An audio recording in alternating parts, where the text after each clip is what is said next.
let's get into it. So this panel is basically a walkthrough and overview of kinks that The can stream is relate not running. to.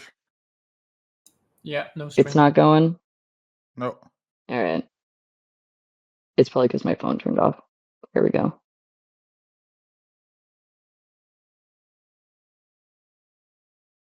All right, back to my.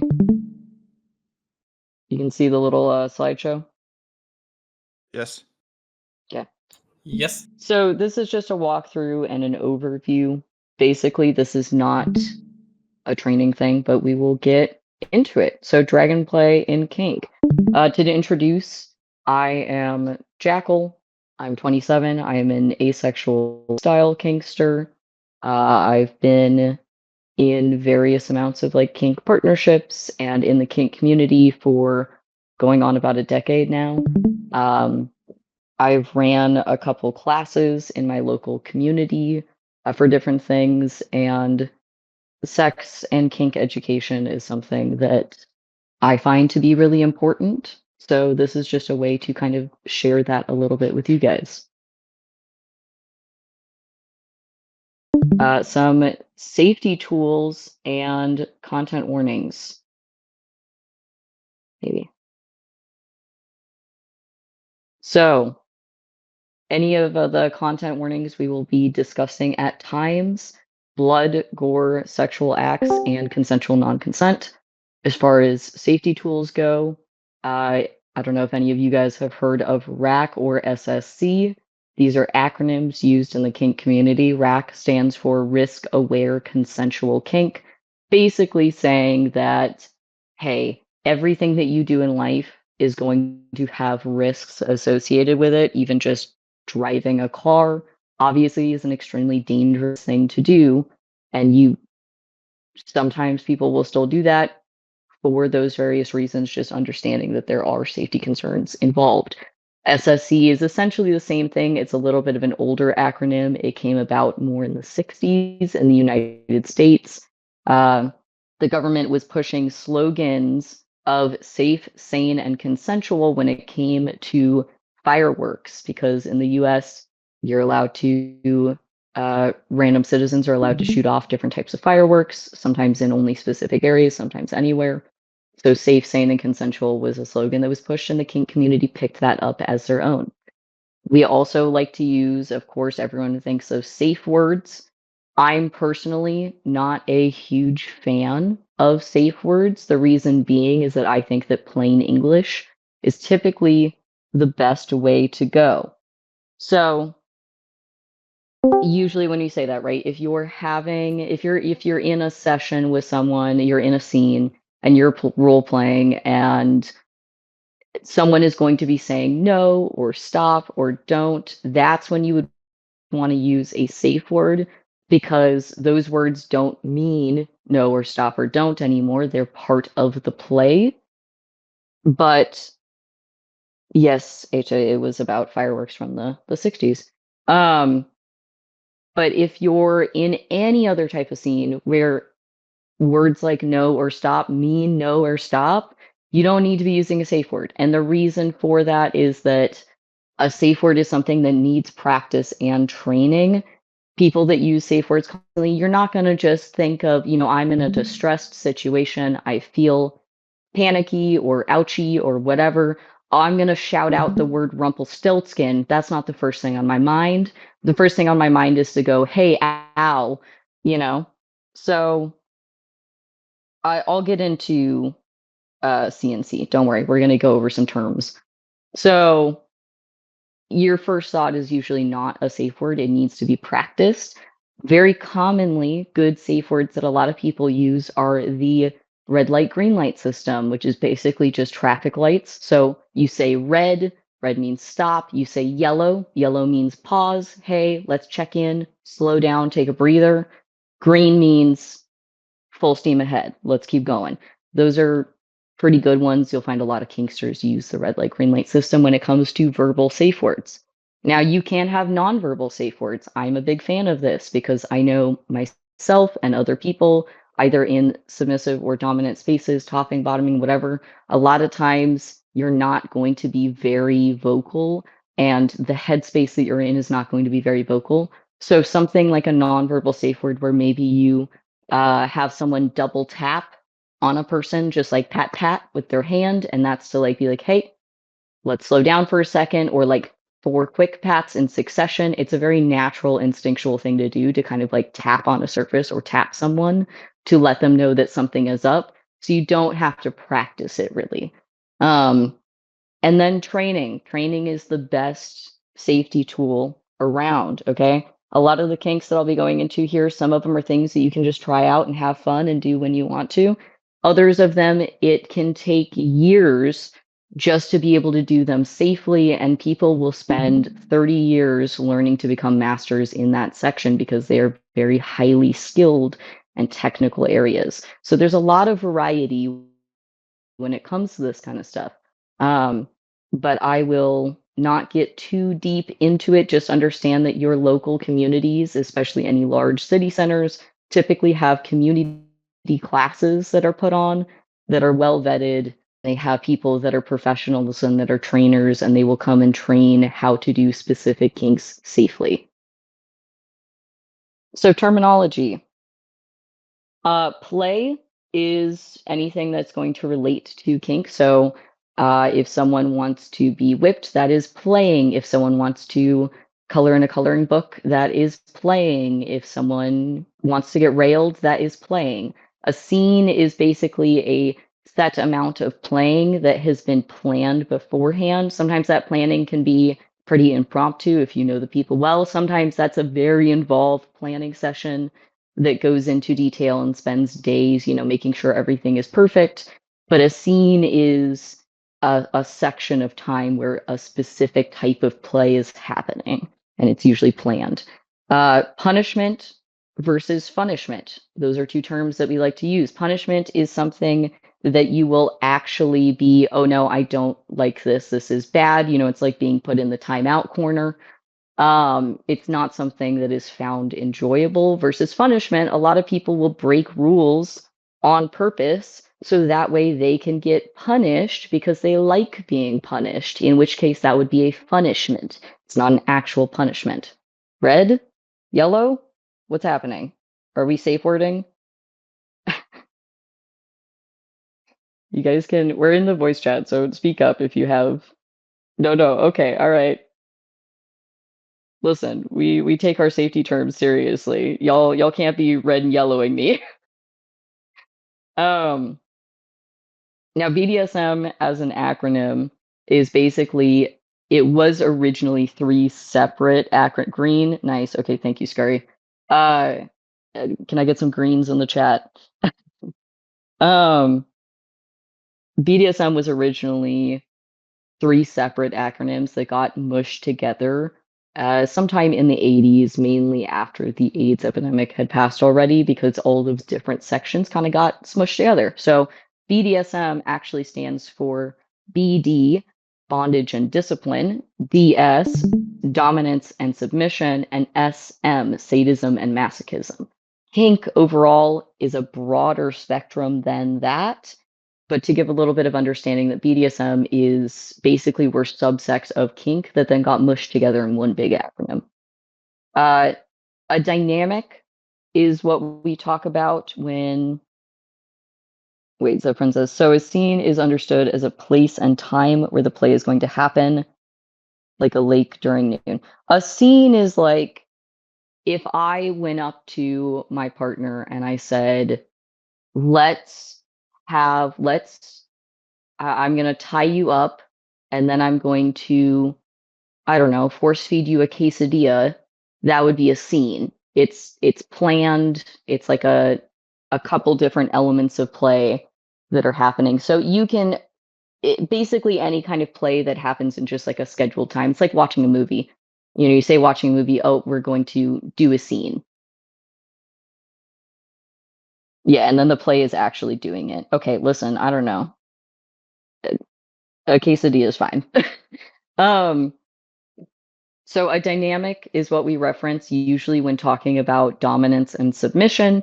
Not all kink has to deal with dominance submission whatsoever. You can have a scene where one person is spanking another person and both of those parties are considered like very equal. There's no power play going on there. There's no hierarchy. You know, one person is not more in charge than the other. But a dynamic is usually between two people or between multiple people and is just that kind of relationship that is held there and can incorporate dominance and submission. So sometimes I might say, oh, this is the dynamic for this. Fetish versus kink. Kink is a broad umbrella term for anything that you're kind of into. It gives you the good tinglies. A fetish is specifically something that is sexual, that either gives you lots and lots of pleasure or that you cannot find sexual release without. So a fetish is going to be a more specific subsect of sexual stuff.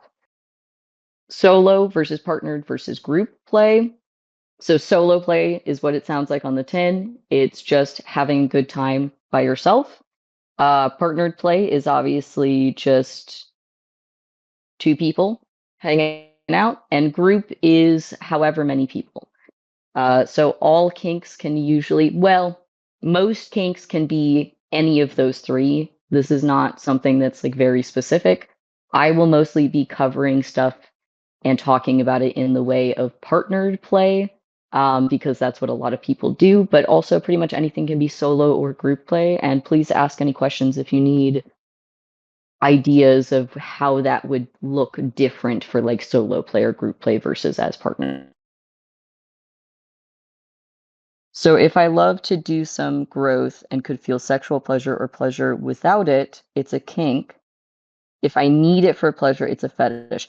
Yeah, if you need it for pleasure, like you cannot find sexual pleasure or release, or if it just is really, really, really tied into your sexual pleasure in a way that you're like, I'm not really interested in doing anything sexual unless this is involved, that's when it's a fetish.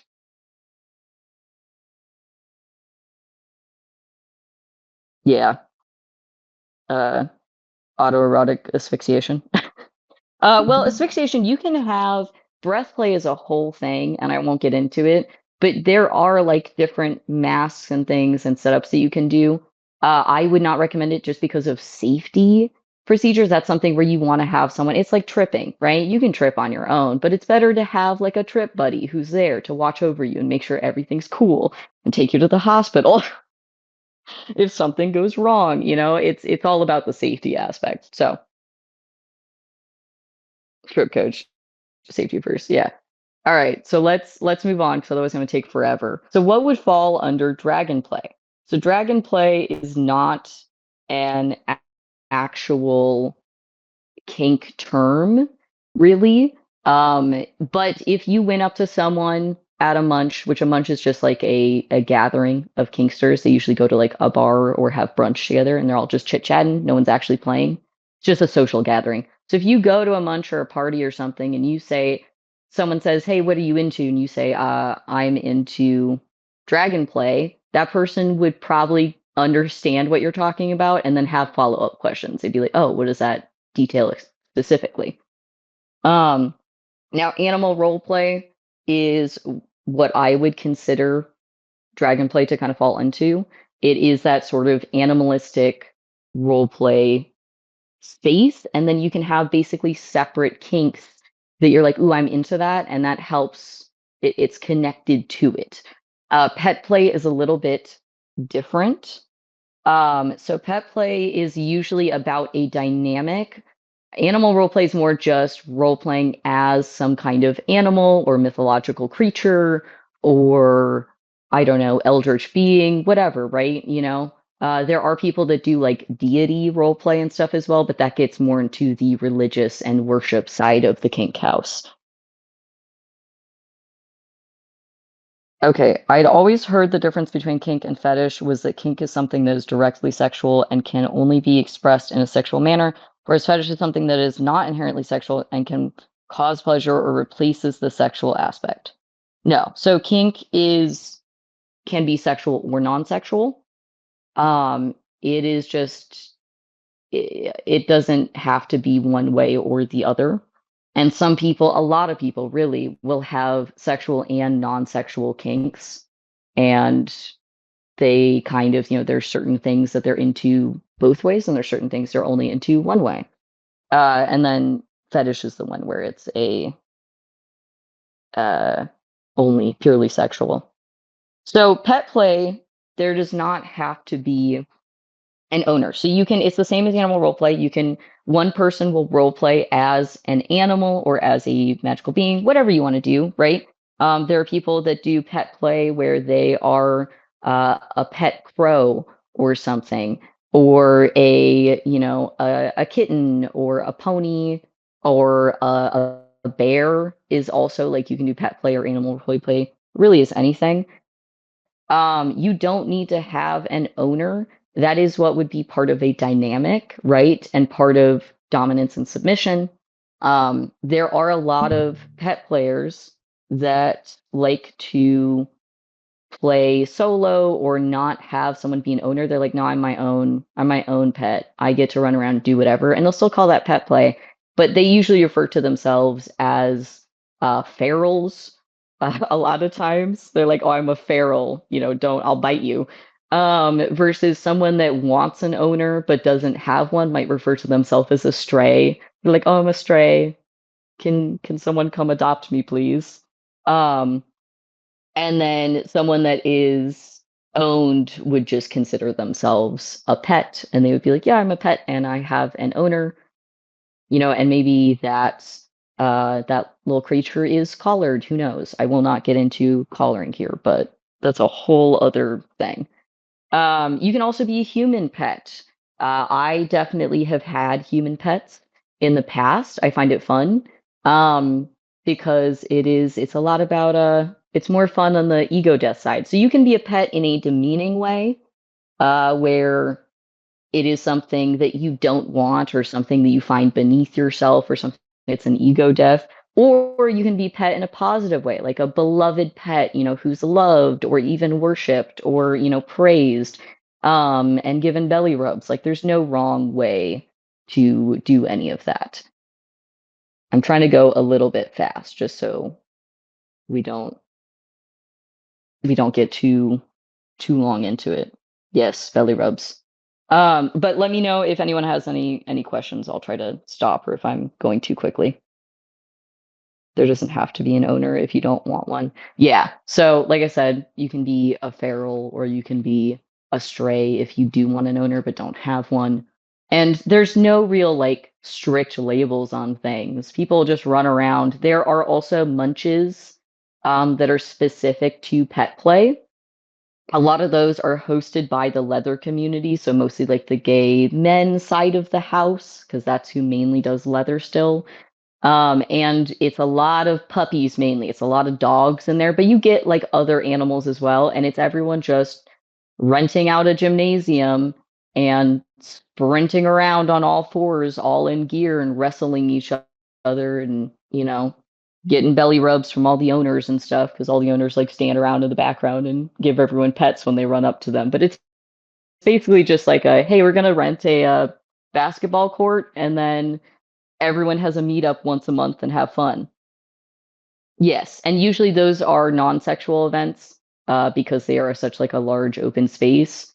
There are pup play events. That's what usually they're called, or pup play events or munches, where it might be a smaller group of people, maybe only 10 or 15 or 20, and they're like, hey, we have some back rooms that are separate. Anyone that wants to do anything sexual, you just go into one of the back rooms. Otherwise, the main common area is completely non-sexual.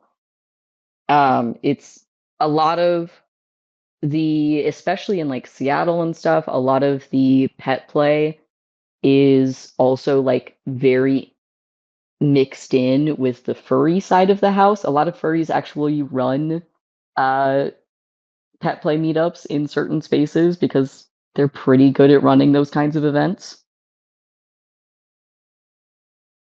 Pretty much, yeah. The owners usually just kind of like chit chat, or handlers also just kind of like chit chat to the side and drink their little lemonade or whatever, and they hang out, and then little little critters can like run up to everyone and get lots of praise and like pets and stuff and told how cute they are and then run back into like the group of wrestling dogs and whatnot. Oh no, my phone turned off.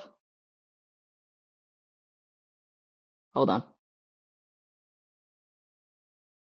It's okay. I just accidentally let my phone die for a second.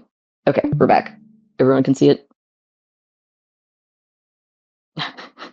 Sorry, Zephyrin. Okay, so primal play. This is very tied in. This is what most people are going to be like, ooh, yes, I'm a dragon, definitely primal. So primal play is green, cool, love it. Thank you. So primal play is a lot of different things. It's also kind of an overview. Ooh, hold on. It's also kind of an overview of different stuff. So we've got rough body play, which is basically free form wrestling. I actually have a friend who is a professional sex worker, and her entire gig is that she goes over to different men's places and they pay her like $500 for an hour for her to just wrestle them. That's it. So rough body play is, oh, I keep going back and forth. Rough body play is a fun kink. It's literally just you tackle, you wrestle.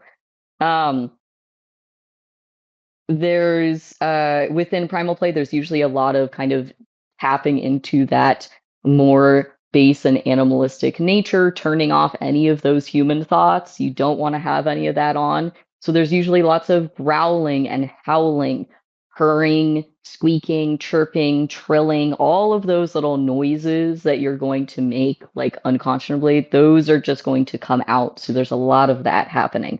Barking, meowing, all of that kind of stuff. It's very highly encouraged.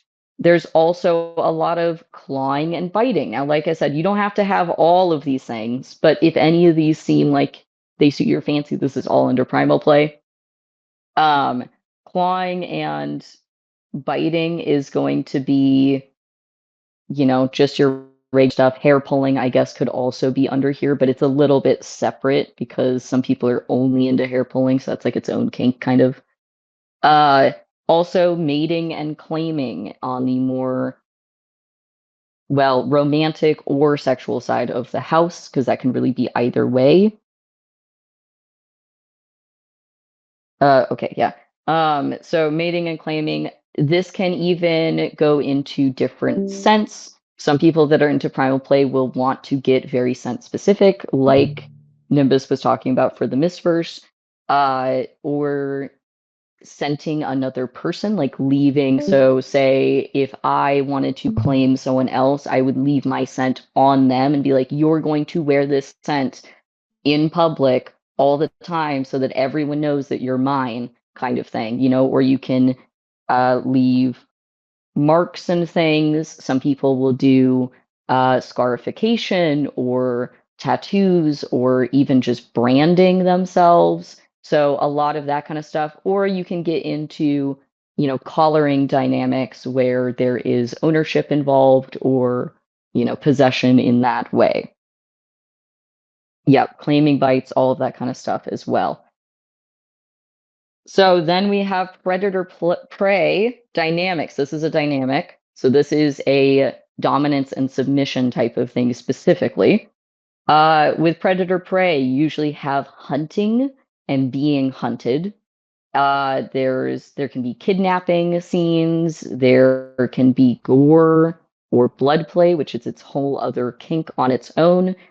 With blood play, I will mention that if you're not going to be using any kind of animal blood, this is something where there is like non-staining fake blood, or there is also, edible blood, and you want to make sure that you have the correct types for whatever you're going to be playing around with.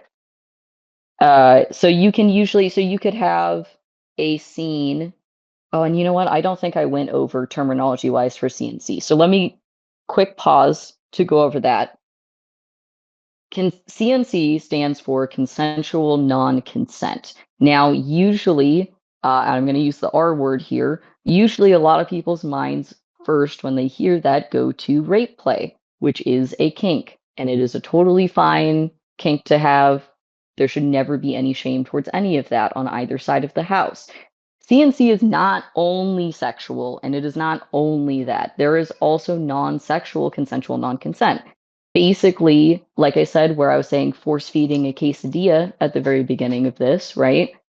You can consent to not consent to something. So when we talked about punishment versus punishment, if I'm punishing someone, they're consenting to be upset and like not consent to that. You can, do a forceful spanking scene. You can make someone kneel on rice or, be the person kneeling on rice as a punishment.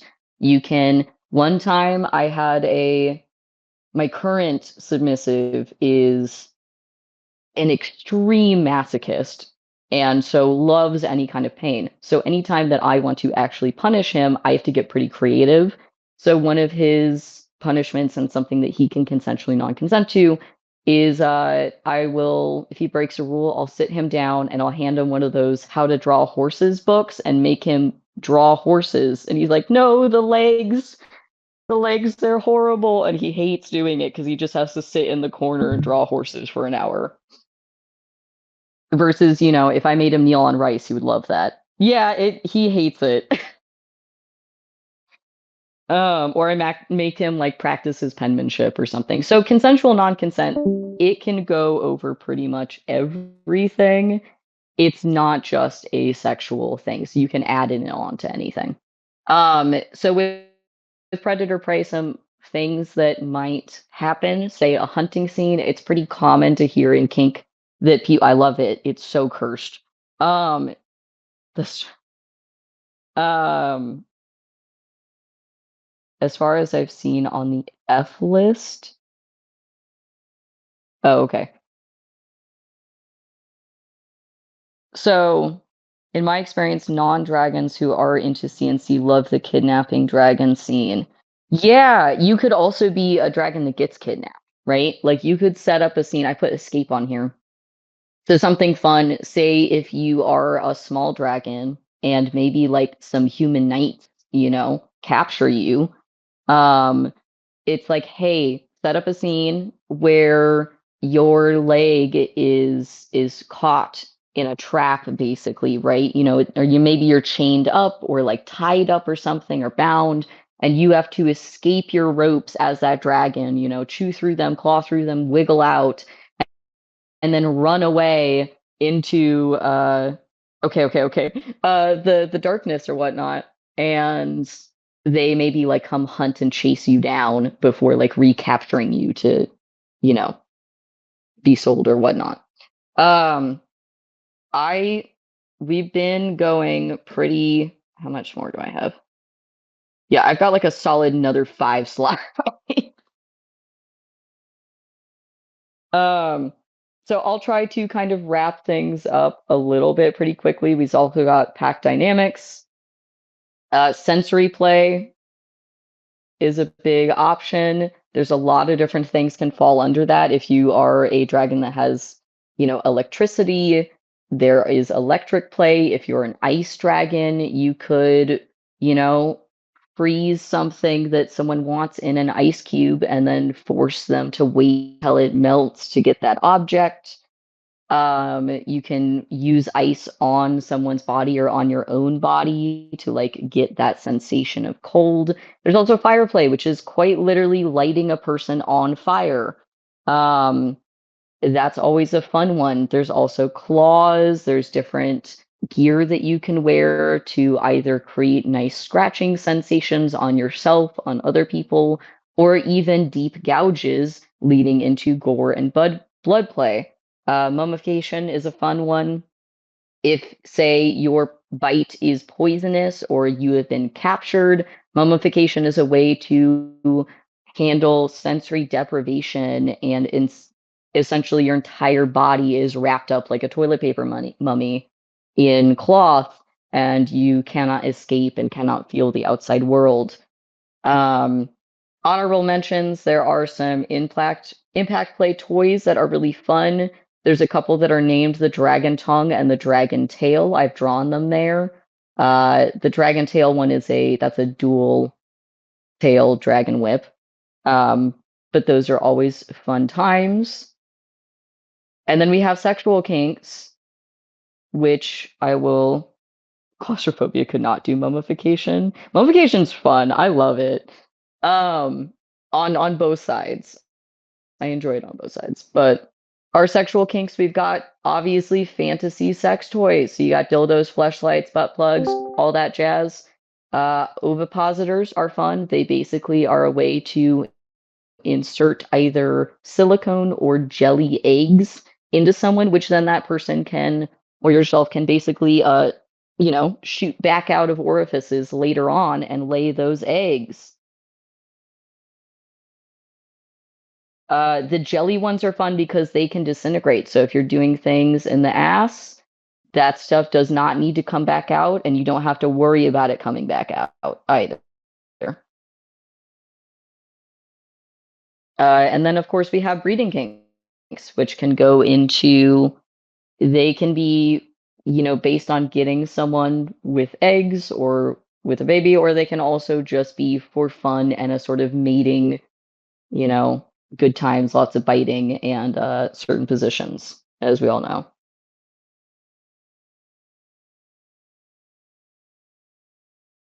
Okay. Well, that was the end of my slides. I'm sorry I had to go kind of fast there at the end.